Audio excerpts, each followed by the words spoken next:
Netanyahu बैठे हैं कि इन सब देशों पर हमला करने का एक मौका मिल जाए। इन देशों ने जो गुस्ताखी की, होना वही है कि 1967 में जो हुआ, 1973 में जो हुआ, और इज़राइल को एक बहाना मिल जाएगा, अपनी टैंक तो बख्तरबंद गाड़ियाँ इन सब देशों में घुसा देगा, अमेरिका की मदद से, और ग्रेटर इज़राइल बना देगा। तो ऐसा सोचना कि कोई गल्फ कंट्रीज़ और ये मुस्लिम कंट्रीज़ वहाँ पर मिलकर एक मुस्लिम अरब नेटो बनाएँगे, अ, एब्सोल्युटली 1% चांस नहीं है, 0 चांस नहीं है, नेगेटिव में है।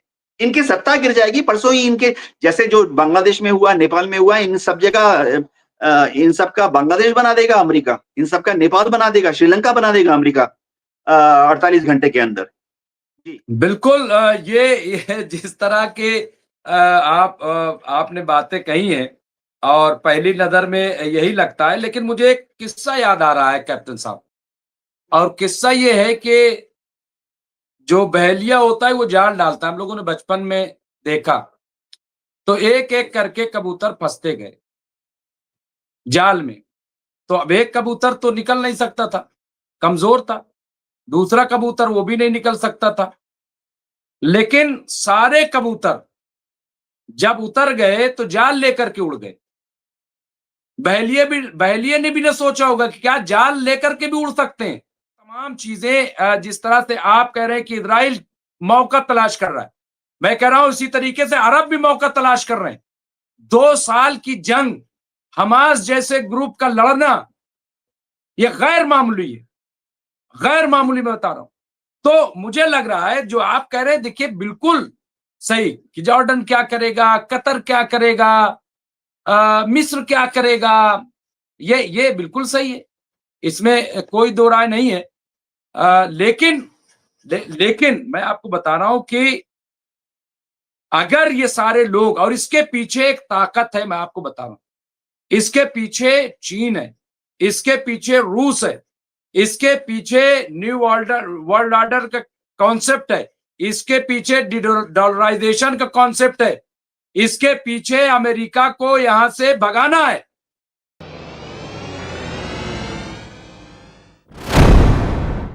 अभी मैं एक चैनल पे था और मैंने कहा कि अमेरिका दरअसल गुंडा टैक्स वसूल करता है, और वो किस बुनियाद पे कि हम आपको ईरान से बचाएंगे, हम आपको अंसारुल्लाह या हुती से बचाएंगे, हाँ, और तमाम ये बताते हैं कि हम इस तरीके से आपको अच्छा सा रखेंगे, ये कह के। लेकिन ईरान और सऊदी अरब की दोस्ती, और जिस तरह से ईरान मुस्तकिल तमाम शिकायतों के बावजूद वो इनके साथ, आज भी आप देखिए कि कतर के लीडरान से मुलाकात की, यूएई के लीडरान से मुलाकात की, सऊदी के लीडरान से ईरान किया, और इस इजलास में विदेश मंत्री भी आए और राष्ट्रपति भी आए, दोनों लोग। तो ये जो चेंज, मैं कह रहा हूं कि एक शुरुआत, क्या क्या देखिए, कैप्टन साहब को मैं ले आऊंगा। कैप्टन साहब, क्या आपको नहीं लग रहा है कि जो डराया जाता था ईरान से, भाई किसके लिए है ये तमाम बेसिस जो है, किसके लिए है, किससे डर है इनको, कौन इन पे अटैक करेगा? ईरान। ईरान जो है वो लीडर बन जाएगा, ईरान शिया मुल्क है, और ये तमाम चीजें एक हुआ। लेकिन शिया सुन्नी तो 2 साल में हमें दिखाई नहीं दिया, काफूर हो गया, वो नहीं हो रहा है अब।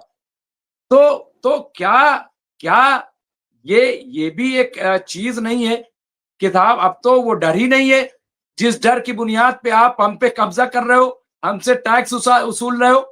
तो क्या ये एक जवाब नहीं निकल रहा है कैप्टन साहब? जी हाँ, डॉक्टर रिजवी आपने सही फरमाया। देखिए, दोहा में जो बात चली 2 दिन के बाद, उसके बाद ज़ाहिर है कि सभी ओआईसी के जो मुल्क हैं, अरब मुल्क लीग के जो मुल्क हैं, जीसीसी के जो मुल्क हैं, सबकी दिली तमन्ना है कि वो सब आपस में मिलकर एक पावरफुल संगठन बनाएँ। अब सवाल ये उठता है कि क्या वह इस तरह का संगठन, खासतौर से एक मिलिट्री संगठन बना पाएँगे? देखिए, अरब स्प्रिंग जब हुआ था, तो उसके बाद से वहाँ पर सारी जो रूलिंग एलीट है, ज़्यादातर जगह पर ही ये पुश्तैनी है। किंग हो, प्रिंस हो, अमीर हो या शेख हो, कई जगह पे प्राइम मिनिस्टर और प्रेसिडेंट को भी मालूम है अरब स्प्रिंग के बारे में कि आम आवाम से उनको कौन बचा सकता है, सिर्फ अमेरिका। फिर अगर आप देखें वहां पर अमेरिका ने जो हश्र सद्दाम हुसैन का किया इराक में, अमेरिका ने जो हश्र कर्नल गद्दाफी का किया लीबिया में, और अभी बशर अल असद को जब मझधार में डुबा दिया गया सीरिया में, अमेरिका ने ही डुबाया। इन सब को देखने के बाद इन सब मुल्कों में जो रूलिंग क्लैन है, इलीट है या रूलिंग फैमिलीज हैं, उनको पता लग गया कि अगर वो अमेरिका के खिलाफ जाएंगे, यानी इजराइल के खिलाफ भी जाएंगे, तो उनका हालत गद्दाफी जैसा हो जाएगा, बशर अल असद जैसा हो जाएगा। तो वह चाहते नहीं है कि उनको छुप छुप के इस तरह से गलियों में कोई घसीटे। मैं थोड़ा हार्श लैंग्वेज का इस्तेमाल करता हूं क्योंकि उनको इसी चीज का डर है कि अवाम उनके पैलेस में घुस जाएगी। अब पैलेस में क्यों घुस जाएगी? चलो, करप्शन है, बेरोजगारी है, डेवलपमेंट नहीं है, उनको छोड़ दीजिए। अवाम उनके पैलेस में इसलिए घुस सकती है आज की तारीख में क्योंकि अवाम को समझ नहीं आ रहा है कि उनके जो बादशाह हैं, अमीर हैं, शेख हैं, प्रेसिडेंट हैं, प्रिंस हैं, क्यों वो इजराइल के साथ खड़े हैं, क्यों वो इजराइल के खिलाफ नहीं है। तो ये दोहा में जो हुआ है, इजराइल के खिलाफ इन्होंने कुछ बयानात दिए हैं। अब देखिए, क्या ये एक मिलिट्री संगठन बना सकते हैं? क्योंकि मैं एयरफोर्स में था, 34 साल था, मैं अंदाजे से आपको बताता हूं मेरा जो तजुर्बा है। एक मिलिट्री संगठन बनाने के लिए बहुत बड़ी ऑर्गेनाइजेशन की जरूरत पड़ती है। इन सब देशों में अगर आप देखें, अब रूस का इन्फ्लुएंस खत्म हो गया है। लास्ट जो कंट्री थी यहाँ पर जहां पे रूस का थोड़ा बहुत इन्फ्लुएंस था, पिछले साल तक था, सीरिया में था, बशर अल असद की सरकार के सपोर्ट में। अब वो भी खत्म हो गया है। इन सब देशों में चीन क्या वाकई जमीन पे कुछ कर सकता है? नहीं। चीन एक फौज, एक बॉम्ब्स, एक रॉकेट भी वहां नहीं भेज सकता है, बहुत दूर है। तो इन सब देशों को मालूम है कि उनको आपस में जो शक व शुबा है, उसके बारे में स्टेबिलिटी कौन दे सकता है? सिर्फ अमेरिका। ऐसा सोचना कि ये सब ओवरनाइट दोस्त बन जाएंगे। देखिए, ईरान की बात देख लीजिए, इराक की बात लीजिए, उन्होंने 10 साल तक लड़ाई की और हाल ही में की है, ज्यादा पुरानी बात नहीं है, 1980 तक आपस में लड़ रहे थे। तो आज की तारीख में यमन से कौन डरा हुआ है? हुती को कौन दबाने की कोशिश कर रहा है? डरा हुआ है सऊदी। सऊदी का बस चले तो आज ही यमन में घुस के सारे हुती के लीडर्स को अरेस्ट कर ले। ये अलग बात है कि नहीं कर पा रहे हैं। तो आप हर देश का बीच में संबंध देख लीजिए, सब में 36 का आंकड़ा है। आज इतनी बड़ी बात हो रही है कि फौज बना लेंगे। इनमें से किसी के पास ऐसी नेवी नहीं है जो कि इजराइल का कुछ कर ले। इनमें से किसी के पास कोई ऐसी एयरफोर्स नहीं है जो कि इजराइल का कुछ कर ले। हाँ, ये अपनी फौज बना, मिलिट्री बना सकते हैं, जमीनी फौज बना सकते हैं। लेकिन जमीनी फौज बनाना है तो इजराइल के कांटेक्ट में होना चाहिए ना, जियोग्राफिकल नक्शा कॉमन होना चाहिए ना, बाउंड्री कॉमन होनी चाहिए। तो कौन जो मुल्क हैं जो कि इजराइल के साथ जियोग्राफिकल बाउंड्री अटैच है? मिस्र, सिनाई। मिस्र इजराइल के खौफ में जिंदा है। मिस्र को मालूम है कि इजराइल 1967 के 6 डे वॉर में सिनाई को खा गया था। 1973 का जो यौम किपुर वार हुआ, उसके बाद मिस्र इजराइल से इतना डर गया कि उसने अमेरिका को हाथ जोड़ के बोला कि इजराइल से हमें सिनाई वापस दिलवा दो, हम Camp David agreement, peace agreement sign कर लेंगे। 1977-78 की बात है। बाकी कौन सा मुल्क है? जॉर्डन। जॉर्डन की भी कॉमन सीमा है। ये सोचना कि सऊदी और ये सब एक फौज बना लेंगे जो कि जॉर्डन के रास्ते से इजराइल में घुस जाएगी।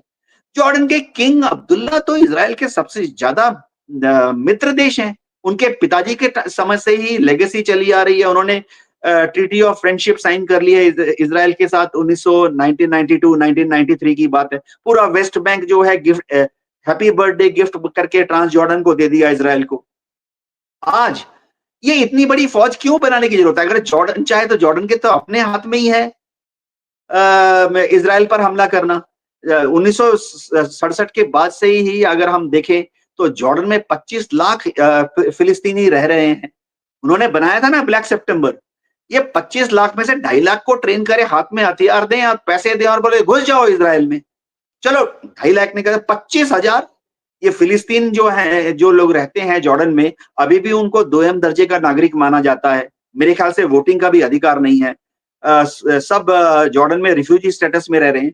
इनमें से 25,000 युवाओं को सिलेक्ट करें, हाथ में AK-47 दें, एक-एक हथगोला दें, कूच करवा दें इज़राइल की तरफ। जॉर्डन ने ऐसे कर सकता है? नहीं कर सकता है, क्योंकि जॉर्डन जो है पूरी तरह से अब इज़राइल का दोस्त है, अमेरिका पर आश्रित है, डिपेंडेंट है। और कौन है? सीरिया, अल-शरा जब से आए हैं, अल-शरा गोलानी, वो तो उनको किसने बिठाया दमिश्क में? अमेरिका ने। हाँ, ये बात अलग है कि तुर्की ने भी काफ़ी मदद की।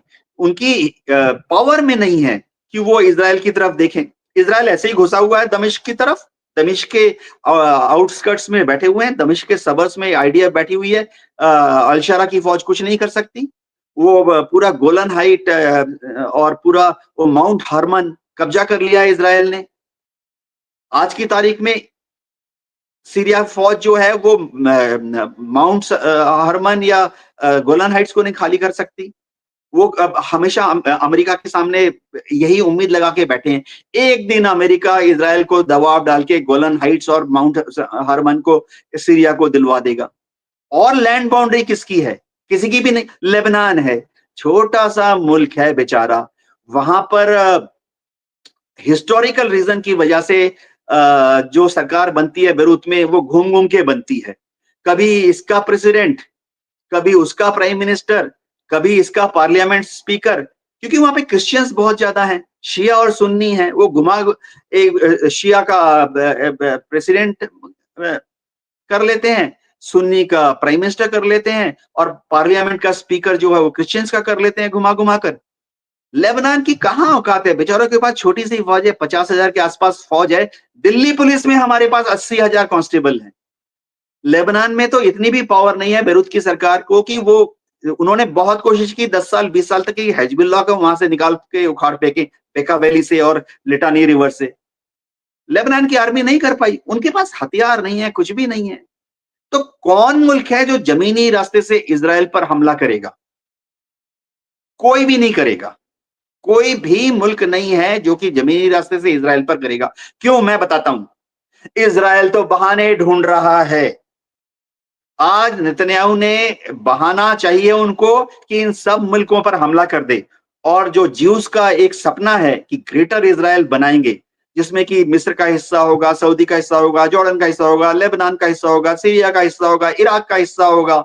नेतन्याहू बैठे हैं कि इन सब देशों पर हमला करने का एक मौका मिल जाए। इन देशों ने जो गुस्ताखी की, होना वही है कि 1967 में जो हुआ, 1973 में जो हुआ, और इज़राइल को एक बहाना मिल जाएगा, अपनी टैंक तो बख्तरबंद गाड़ियां इन सब देशों में घुसा देगा अमेरिका की मदद से और ग्रेटर इज़राइल बना देगा।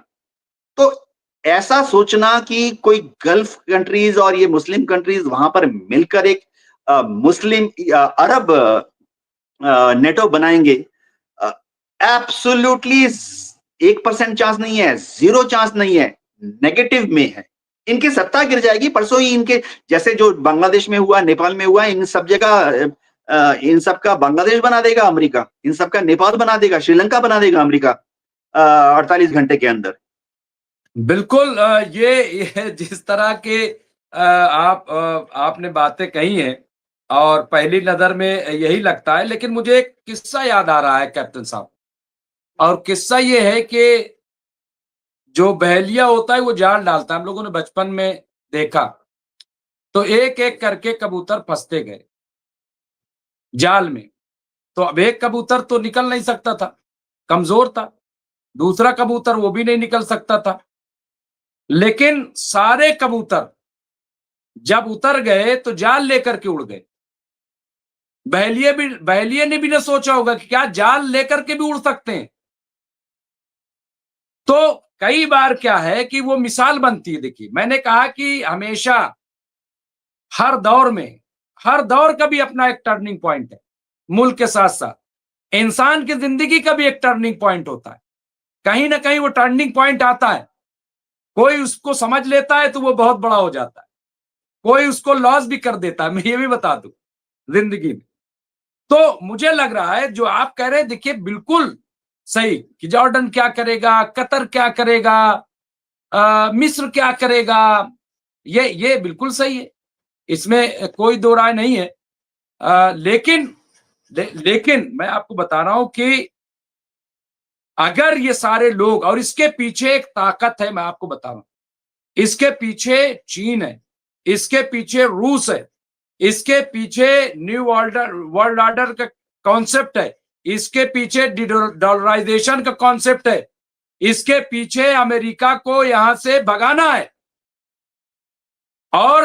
और इसलिए ये तमाम चीजें, जिस तरह से आप कह रहे हैं कि इजराइल मौका तलाश कर रहा है, मैं कह रहा हूं इसी तरीके से अरब भी मौका तलाश कर रहे हैं। 2 साल की जंग हमास जैसे ग्रुप का लड़ना, यह गैर मामूली है, गैर मामूली मैं बता रहा हूं।